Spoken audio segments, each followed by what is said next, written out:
Comparing the New York Giants and New York Jets game day experience is, well, quite frankly, fascinating. Both call MetLife Stadium home, but seeing Big Blue and Gang Green actually have a home game, well, it provides two entirely different experiences.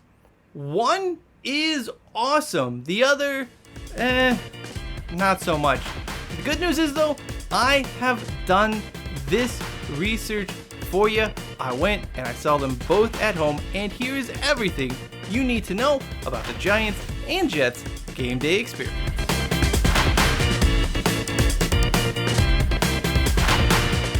The experiment, week 4 of the NFL season, Sunday Night Football, saw the Chiefs head to MetLife Stadium to play the New York Jets. But then, one day later, Monday Night Football, it was Seahawks at New York Giants.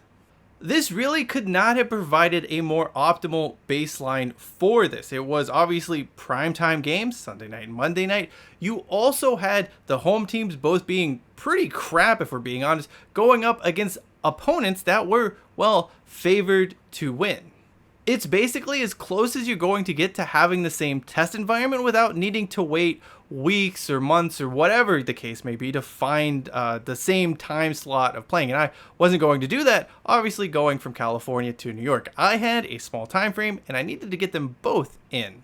The travel convenience aside, I personally always been fascinated by teams that share stadiums. Well, I'm going to qualify that statement. I am fascinated by teams that share stadiums where the home fans actually care about both teams. Sorry, SoFi stadiums, but let's be honest. It doesn't matter if the Chargers are playing or the Rams are playing, because SoFi is going to be filled mostly with away fans.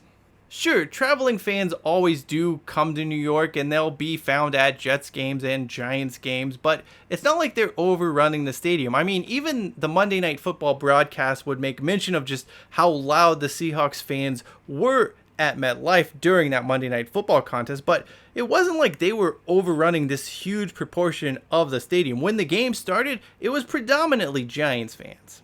One last thing before we get into the comparison, I guess I should address what the fuck am I wearing. It happens to be a Brett Favre Jets jersey with the captaincy patch to it. I bought it for like $9 in Thailand a few years back, and pretty much ironically, I suppose, and I do wear it ironically, but it's actually coming in pretty handy today, so score for this ridiculous jersey of a man who is committing fraud. But hey, you know, screw those poor people, right? Because Southern Miss needed that new volleyball arena. Enough about that former Jets legend. Let's get in to the MetLife Stadium home experience comparison.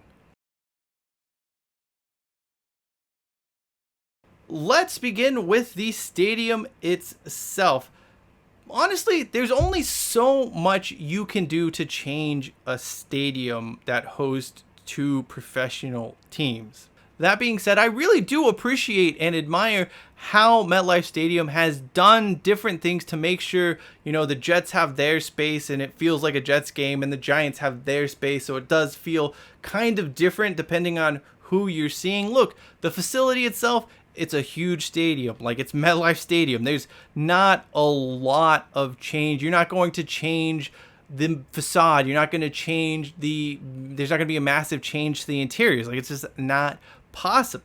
I do appreciate these minor adjustments. Even if they're cosmetic, I do think it allows each team to have, I guess, its own home look or its home aesthetics to it. Although it is, again, mostly the same. There's only so much you can do here, people. And I think for that, I'm not going to say one is better than the other. It's just, I think some people may have their preferences. Oh, I like this Eli Manning thing, or I like this just what. It's all the same to me, right? Like, I didn't think one was far superior than the other, but I appreciate the attempts made to make sure both home tenants get a distinct aesthetic for their home game.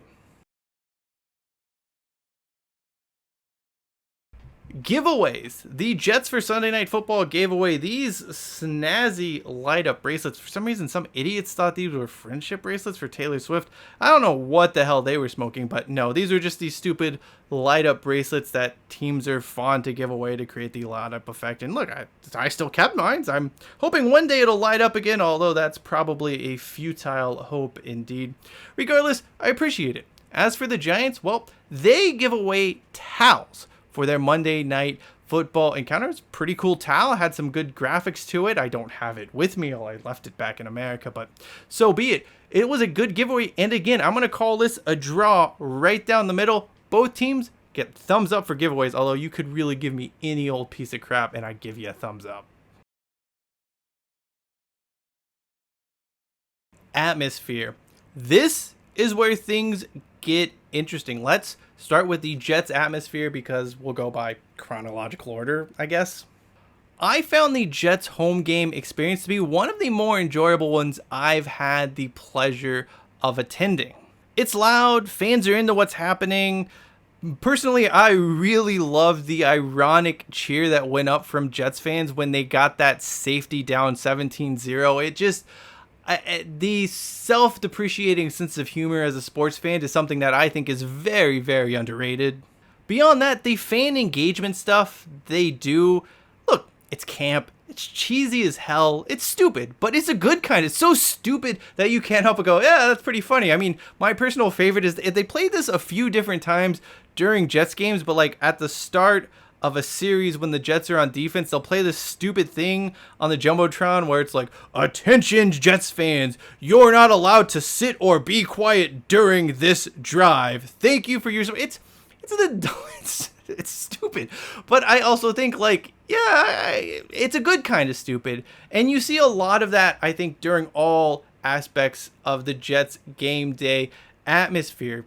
Fans are engaged, they're into it. There's the music choices, I think, are solid during the game. Fans know what's actually going on during the game, which we'll get to in a bit. But overall, it's enjoyable. I found the Jets experience to be a very enjoyable home game from an NFL standpoint. I liked it a hell of a lot better than going to Levi's. I liked it a hell of a lot better than going to Lincoln Financial Field, and that's a whole nother story for another occasion. But of all of the different NFL stadiums I've been to over the years, MetLife for a Jets home game is up there. You could probably find a few minor nitpicks. I mean, there are those really annoying Jets fans who don't shut up, and for some reason, they're like, the Jets have this ridiculous number of super fans. So you've always had Fireman Ed, and then there's Jetman, and there's some other dude, and now they're all on the Jumbotron. But yeah, at the end of the day, give me a Jets, Jets. I loved it. The Giants game day experience has issues, and it really all goes back to their long-standing, well-known tradition of wanting to keep the focus on the football. Not only is this extremely pretentious, but it's a problem. It creates this very vanilla, this very generic atmosphere for Giants home games that doesn't really resonate with anyone. Now, you don't need all of the bells and whistles, but you should probably have some bells and whistles because it really helps sporting events. A Giants game in Giants Stadium is boring. And I know what all of you Giants fans are going to say, so let me stop you right now. No, you do not have a greater appreciation for the sport of football. Far from it. How do I know this? Well, look no further than the game between the Seahawks and Giants. There were several third downs with the Giants on offense where Giants fans, not Seahawks fans, but Giants fans started to get extremely loud. So much so is that they had to start doing the like quiet minute work graphic on the scoreboard, but there were a few times they didn't do that, and all of a sudden Giants fans just started cheering when the offense was on third down. That's preposterous, and it shows an extreme lack of awareness of what is happening on the field. Now, in their defense, what was happening on the field wasn't good, but this was still when the Giants were down by like 14 points. It was still a ball game, even if it didn't really feel like it was a ball game because Daniel Jones sucks butt. But the Giants game day experience in terms of atmosphere it's not interesting. It's not engaging. I understand why they do it. I know why they do it, but it's wrong. It's wrong. There's no other way to put it. The Giants have dropped the ball, and they should make going to a Giants game a little more fun. Finally, let's talk about those home fans. To me, there's one huge distinction that I witnessed firsthand between Jets fans and Giants fans. And that is, Jets fans, they love the New York Jets. And Giants fans, they love winning football games. Ultimately, this creates a scenario where, in fans' minds, the Giants exist as means to an end, the end being winning a football game. But for Jets fans, the Jets are the end. Like, win or lose, whatever the case may be, Jets fans they're not always going to be there, but you're always going to find a lot of Jets fans at Jets games, no matter how terrible they are, and they'll still have hopes of winning, even though they know it's a hopeless cause. And I really dug that about the Jets fans. The Jets fans loved their team, and they've been through so much, and they've kind of gotten to this point where I think they're there for the ride. Maybe one day they'll win a Super Bowl, and I hope they do. But for the Giants fans, it doesn't really matter. The Giants brand, the Giants logo, the team itself, it could be something else. It doesn't really matter. They just want to say they win, and I am not down with that when it comes to being a sports fan. It should be about the team, not about the result. Finally, I want to bring up one quirk each fan base possesses. For the Giants, it is their fans' undying love of chicken strips. I've never been to a professional sporting event, or a collegiate one, or a high school one, or a little league game, or whatever the case may be. I've never been to a Denny's where I've seen so many people eating chicken strips. Giants fans eat chicken strips like gangbusters. And here's the thing though. I'm pretty sure it's not like some signature dish at the stadium. It is not a culinary treat. I had the chicken strips. They were bad. They were the most ordinary chicken strips you will ever eat in your life, and yet Giants fans cannot stop shoving them down their gullet. I don't get it. I don't understand why they're eating these chicken strips, but it's very much a thing if you go see the Giants play at MetLife Stadium. And as for those Jets fans, they have no freaking shame when it comes to stealing seats. They don't wait for a few plays, or they don't wait for the game to start. Jets fans will just plop down into any seat they think someone may not be using, and it's just a really bad look. I'm not against going into an unused seat, but use some nuance. Use some spy capabilities. Don't go 15 minutes before kickoff and sit down in two seats because no one's there. Wait until, I don't know, 5 minutes at 5 minutes left in the first quarter. You go, you scope your spot, you see, oh, no one's sitting there, I'm going to go there. Maybe you do it at the end of the first. There are a million ways to go and sit in an empty seat that is not yours, and none of them involve doing it before kickoff. And yet I saw so many Jets fans get the embarrassing, someone wants to sit in their seat but someone else is there, and it's this whole production, it's this whole thing. Don't do it. It's stupid. It's a bad look. Jets fans, if you're gonna steal a seat, wait until after kickoff to do it, so at least you have a chance of that person not showing up. Because I'm telling you, if you think you're going to get a seat because someone isn't there 25 minutes before kickoff, you're totally misguided and you don't know what you're doing. Do you have no shame? If you are a neutral professional football fan and are thinking about going to New York to see a game, I would recommend seeing the Jets play at home as opposed to the Giants.